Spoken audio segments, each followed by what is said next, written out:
নমস্কার, আমি সৌমাল্য।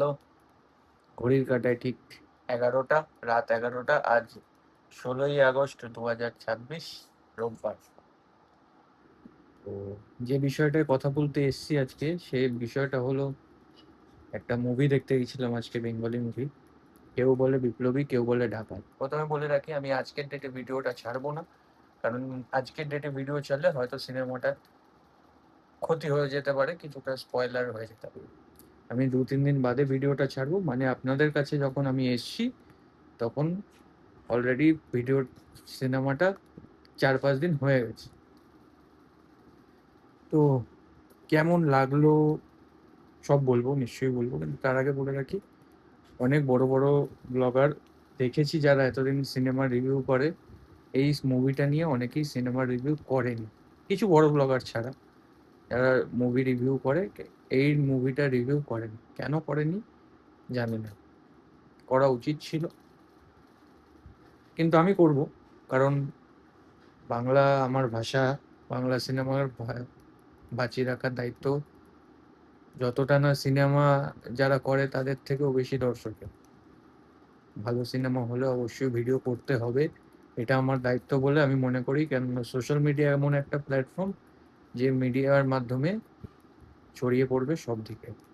ভাইরাল হওয়ার ইচ্ছা আমার একটুও নেই, কিন্তু তবু ভালো কোনো সিনেমা দেখলে ইচ্ছা করে ছড়িয়ে দিই সবার মাঝখানে।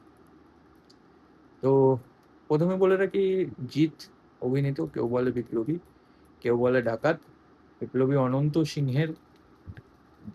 এটা কোনো বায়োগ্রাফি নয়, কিন্তু কিছু ট্রু ট্রু স্টোরি নিয়ে সিনেমাটি করা হয়েছে। কথাটা হচ্ছে, বিপ্লবী অনন্ত সিংহ তো বললাম, কিন্তু সিনেমার নাম কেউ বলে বিপ্লবী, কেউ বলে ডাকাত। কোশ্চেন মার্ক এটা ছিল যে অনন্ত সিংহ কি, বিপ্লবী না ডাকাত? সাধারণ সিনেমা হয়েছে।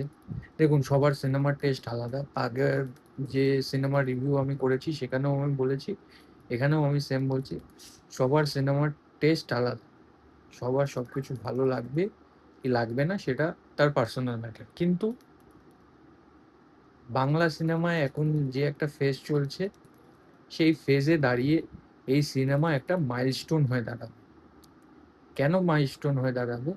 এরকম সিনেমা এর আগে হয়নি। বিপ্লবী নিয়ে স্টোরি হয়েছে, বিপ্লবীদের স্টোরি হয়েছে, কিন্তু এই মাস অবতার, এর আগে বাঘা যতীন আমরা দেখেছি, অসাধারণ সিনেমা হয়েছে, কিন্তু যতটা ব্যবসা করা উচিত ছিল আমি জানি না ততটা করেছে কিনা। কিন্তু এই সিনেমাটাকে আমার মনে হয় কোথাও দাবি দেওয়ার চেষ্টা হচ্ছিল, কিংবা কোথাও রিভিউ করা হচ্ছিল না। আমি জানি না, এটা খুব স্বাভাবিক যে বাংলা ইন্ডাস্ট্রিতে যারা বাংলা সিনেমা দেখে তারা দুভাগে ভাগ হয়ে গেছে। দুই স্টারের ভক্ত হয়ে গেছে তারা বাংলা সিনেমাটাকে। তারা হয়তো ভাবছে খুব ভালো হচ্ছে, করো, তোমরা করো, নিজের স্টারকে সাপোর্ট করো, কিন্তু আলটিমেটলি তোমরা বাংলা সিনেমাটার ক্ষতি করছো, যখন ভালো সিনেমাটাকে তোমরা ক্রিটিসাইজ করছো নিজের স্টারকে উপরে দেখানোর জন্য। এটা যে কোনো, এটা দুই স্টার দেবজিৎ, দুই স্টারের ফ্যানেদের প্রতি আমার বক্তব্য, নিজের স্টারকে সাপোর্ট করো। অবশ্যই করবে, কেন করবে না? তবেই না বাংলা সিনেমা এগিয়ে যাবে। ভুল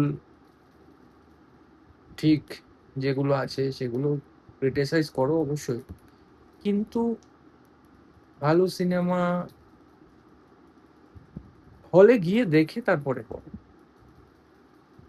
মানে তোমার স্টার কি বললো, কি অপোনেন্ট স্টার কি বললো, ওই হিসাবে সিনেমাকে জাজ করো না।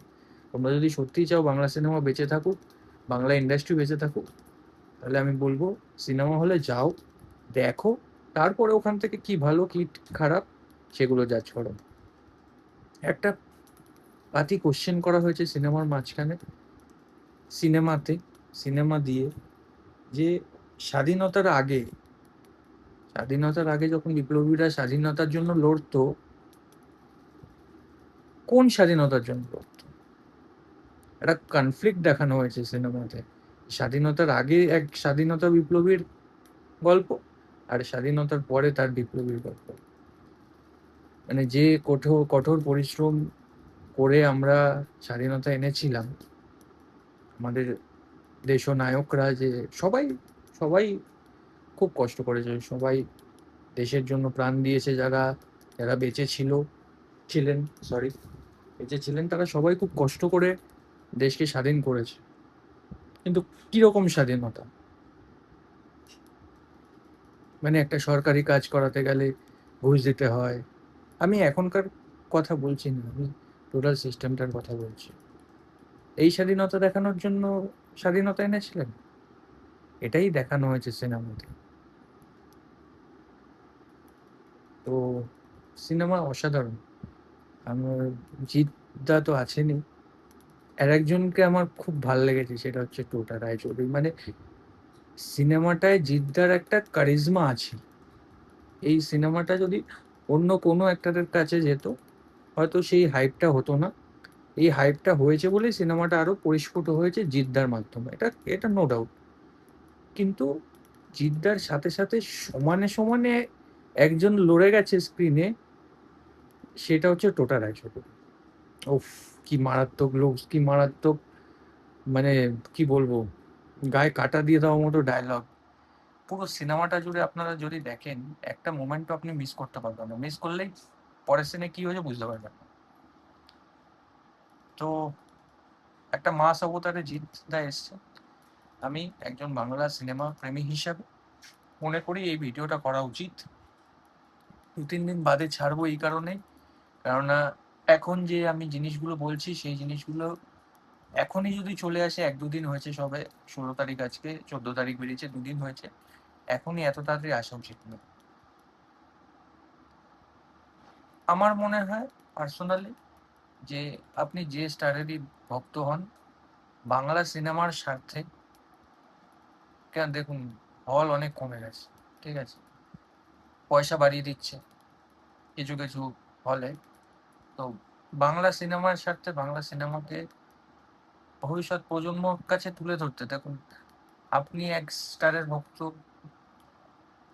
আর এক স্টার এর আরো ভক্তরা আছে।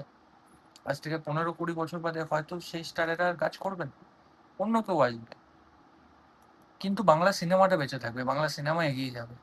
তো আমার এটাই রিকোয়েস্ট যে অলওয়েজ বাংলা সিনেমাকে নিয়ে ভাবুন, আপনার সিনেমাটা দেখুন, দেখে তারপর যদি কোনো আপনার মনে হয় যে এতে প্রবলেম আছে, তাহলে আপনি বলবেন যে না, এটা আমার ভালো লাগেনি, তাই না? কিন্তু দেখুন, নইলে ভবিষ্যৎ প্রজন্ম কিন্তু বাংলা সিনেমা দেখবেন, ভবিষ্যৎ প্রজন্ম বাংলা সিনেমা দেখার মতো কিছু থাকবে না। সব, যদি আপনারা দুজনের প্রতি ডিভাইডেড হয়ে থাকেন, আর বাকিরা কোনোভাবে প্রচার পাবে না। বাংলা সিনেমাকে প্রায়োরিটি দিন, বাংলা সিনেমার সাথে থাকুন, বাংলা সিনেমাকে ভালোবাসুন। আর এই সিনেমাটা খুব ভালো করেছে, আপনাদেরকে এটা দেখতেই হবে। হ্যাঁ, ভালো লাগা খারাপ লাগা, আবারও বলছি, সবার মানুষের, সবার সবার পার্সোনাল কিছু টেস্ট থাকে সিনেমা নিয়ে, সেটা আলাদা। কিন্তু যে মাস অবতারে এসে আর যে কটা কাস্টিং হয়েছে, সব কটা কাস্টিং দুর্ধর্ষ, দুর্ধর্ষ, মানে তারা, মানে এ বলে আমায় দেখ, ও বলে আমায় দেখ, এরকম একটা ব্যাপার হয়ে গেছে। তো অলমোস্ট 9 মিনিট আমি বুকে ফেললাম, আমি জানি না কতটা লাভ হবে, কিন্তু আমি চাই সব কিছুর উপরে বাংলা সিনেমা এগিয়ে থাকুক। বাংলা সিনেমা থাকলে ভবিষ্যতে আরো স্টার হবে, আমরা ভক্তরা আমাদের স্টারদের নিয়ে, আমাদের আগামী প্রজন্ম স্টারদের নিয়ে লাফালাফি করতে পারবে। কিন্তু মানুষ যদি বাংলা সিনেমা থেকে মুখ ফিরিয়ে নেয়, তাহলে ভবিষ্যৎ প্রজন্ম হয়তো বাংলা সিনেমা দেখবেও না, সেক্ষেত্রে কোনো স্টারও থাকবে না, বাংলা সিনেমাটাই থাকবে। তো আপনারা সিনেমাটা দেখুন নিয়ারেস্ট আপনাদের হলে। এটা কিন্তু কোনো পেড প্রমোশন নেই, এরা কোনো কোম্পানি আমাকে পয়সা দেয়নি আমি ভিডিও করছি বলে। আমার, আমি বাংলা সিনেমার একজন দর্শক, আমার দায়িত্ব আমি কমপ্লিট করছি। ধন্যবাদ।